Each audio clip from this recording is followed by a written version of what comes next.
Now, one way to explain the market cycle is the Elliott wave, which is a very powerful way of doing things. But there are some drawbacks of the Elliott wave. When people look at Elliott wave, they always expect that the wave will always be followed by the next most probable wave. The difference here is that a good Elliottian would only consider it as a probability of the next move happening. So if you see a wave 3, for example, there's a probability, a higher probability that a wave 4 will happen, but it's not guaranteed that it will happen, and that's where people get it wrong. But if you look at the market from the market cycle perspective, then you talk about these phases where you have the market in a range, then it breaks out, and originally in the beginning when it breaks out, it's usually with high volatility. And that becomes the breakout phase. That then gradually turns into what they call the trend channel. It kind of goes, sometimes it's parallel, sometimes it's a wedge. When it becomes a wedge, it usually turns into either a trading range or there's a trend termination. I didn't say reversal. Reversals can happen as well, but most of the time when the trend terminates, it would either turn into a trading range or a reversal, or a trading range and then breakout and then reversal. So let's look at the DAX today, how we traded it. So right at the open, we would expect higher volatility. So the first 15-20 minutes, I would be on the 1 minute chart. So let's go to the 1 minute chart. So this is how the DAX opened today here. There you have the 10 o'clock candle, a beautiful trend candle. Usually what I do is that when I see this trend candle, especially when it's broken the lows to the left, the levels to the left, and now I just realized that you probably are wondering what are these levels. So let me just show you how I actually set these levels. These levels I actually set them up from the hourly chart mostly, the daily as well. But if you just zoom out on the hourly chart, you would know what the dailies are. That's what you want to see. So this is the one line I've drawn here. I've also using the description of it. If you go to double click on it and go inside, you can actually write here in the description, and then it would appear on the left. So what I've written is that the 23rd of June high, and it's a pivot low for 14th and 16th of June. So here, around here and here, the 14th of June, where is it? Okay, this is the 14th of June, so that's one low and there's another low, and there are a few levels there. Likewise, I would mark other relevant levels, and I would save the template for that day. So it would help me during the trading. So what I've done here is that first I will do that, and then I would mark these blue zones using the overnight range. So this is the overnight range before the open. So what we see today is that at Frankfurt Open, price actually did not break the overnight range. It created a trend candle. This is the 5 minute chart. It's a very good signal actually. You could go short straight away with stop loss up there, but the range was not that wide for you to take a big trade. All you'll do is that when price comes down here, you probably get out, or you will wait and see how the London Open does. It actually did break below the lows, so I was quite ready to actually go further short. But immediately after this first candle, I saw this candle, and that kind of changed my mindset. This was not supposed to happen. But then I thought, okay, maybe it would pull back, and maybe sometimes it's a full 100% pullback. Now let me draw another line here. If you look at this, this is the open. So we call this the LO, the London Open price. And I want this price to be not broken. So I saw this, and price went above, got rejected there and started coming down. This was a very good kind of a pullback signal for me to go short. I had an order, but luckily it wasn't triggered. If it did trigger, I would have gotten out anyway. So what happened is that price went down, further got rejected, started going up, and it turned into what looked like it originally would be a breakout to the downside, actually turned into a breakout to the upside. And now I want to talk about those three phases. So if you look at this chart, this portion from here, You have a bull candle, bull candle, bull candle, bullish candle, bullish candle, bullish candle, bullish candle. That's your first bearish candle, but even that is kind of an inside candle, but not an inside. You can call this a pullback candle because it has broken the low of the candle below.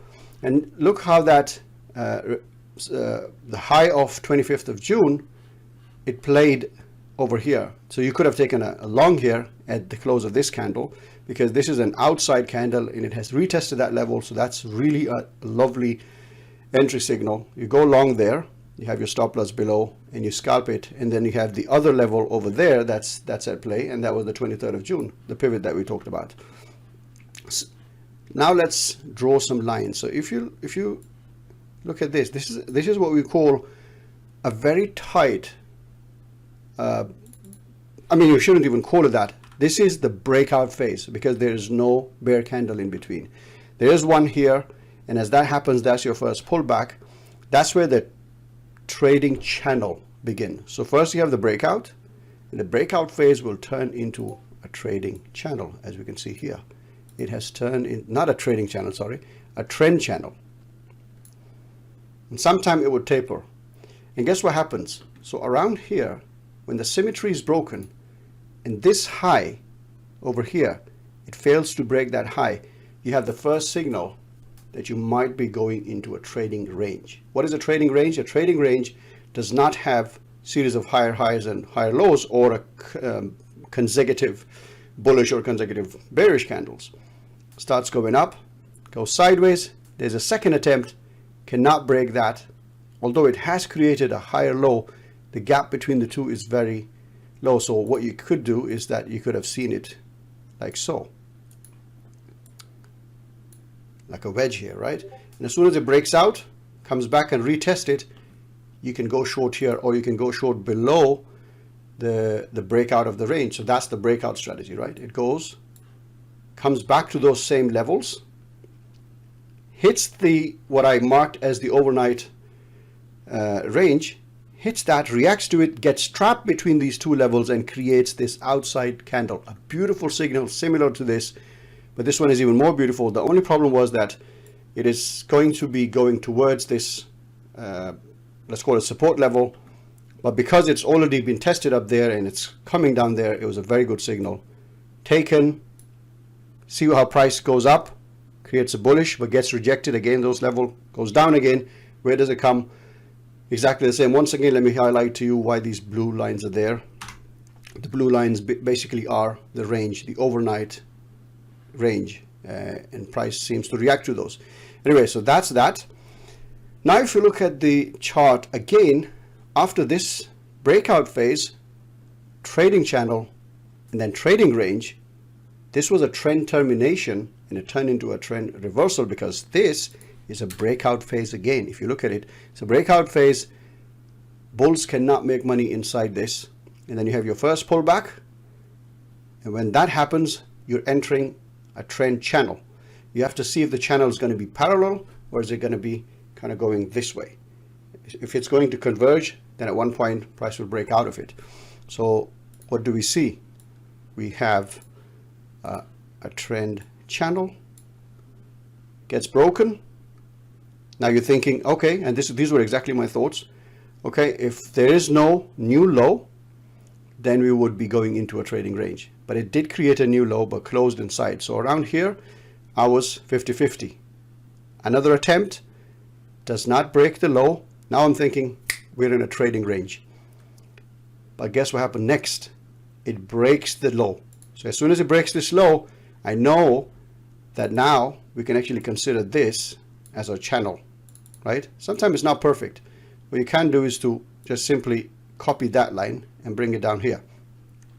So it's not like a concrete thing. It's just so that we understand what the market is doing. So now we're going in this channel. As we can see, the channel finally stops creating new lower lows and goes into a trading range. This is where I went into the 5-minute chart. As you can see here. And when price touched, actually I was short here. I went short here. I actually shared it in the signals, Discord signals. It went up. I didn't want to hold it, although my stop loss was up there. I got out. Soon realized that after this, it's hitting those levels. Now I know this is my ABCD or ABC going on. So I thought, okay, I'll go short here and my stop loss will be up there, 20-point stop loss. And the idea was that this is the move down and that's the pullback up. Now, one drawback was that this low was not lower than this. If it was lower than this would be even more higher probability, but still it worked out. When the price came back up and did not challenge those levels, I added one more time so that if price was to kind of linger around here and not go anywhere, then I will have a break-even trade. But it broke out, went down, and if we go to the hourly chart, we can see these levels from Friday. It kind of halted there, and that's where I hit one exit for plus 40 and then one more for plus 32, and I left the screen. I went to the gym. Price turned around, and guess what's happening right now? We are seeing a tight trend channel. As you can see, there's one pullback here, there's one pause here, goes up there. What level does it hit? 25th of June again, pulls back. That's your first pullback, cannot create a new high. I'm considering this as a trading range, but now, as we speak now, as we see now, it has created a new high, but it's not really strongly going up, so we have a wedge again. So we can delete all of that. What's before us, we can just focus on this. What's it going to do? But it's 2 o'clock, so we have to wait another half an hour. And basically it's not time for DAX anymore. We can trade US30 or Nasdaq. So that's the review of today's morning trades, plus how to look at the market with the mindset of a breakout. So basically two phases. There's a trading range, that's where the market usually stays in. Then there's a breakout. We like the breakouts, the momentum breakouts like these. When they happen at the open, you probably can't always grab them or trade them on the 5-minute chart. You can go to the 1-minute chart. As soon as the first half an hour to 1 hour, you can just go to the 5-minute chart like this. You could have traded this on the 5-minute chart, although on this the first candle was too big, so you probably didn't trade this. But then after that, when you found that it hit those resistance levels and then you had those two inside bars, you could then actually have gone short. If not that, then below this trend candle you could easily have gone short and held it all the way through, or all of those, right? So that you can do on 5 minutes. So what I'll do is that in the first half an hour to 1 hour, I'll be on the 1-minute chart. Then as the volatility goes down, I'll move to the 5-minute chart to find better trades. And when the US session comes, we have better markets to trade. US30 and Nasdaq are even better than DAX around that time with a better spread. So that's what it is. Anyway, one more time, trading range, breakout. After the breakout, it goes into a trend channel. Sometimes it becomes a wedge. Then it turns into a trading channel. It would either break out again as a resumption of trend, that's the setup one, or it would break out on the other side, and that would be a reversal and a new trend begins. So that's what it is.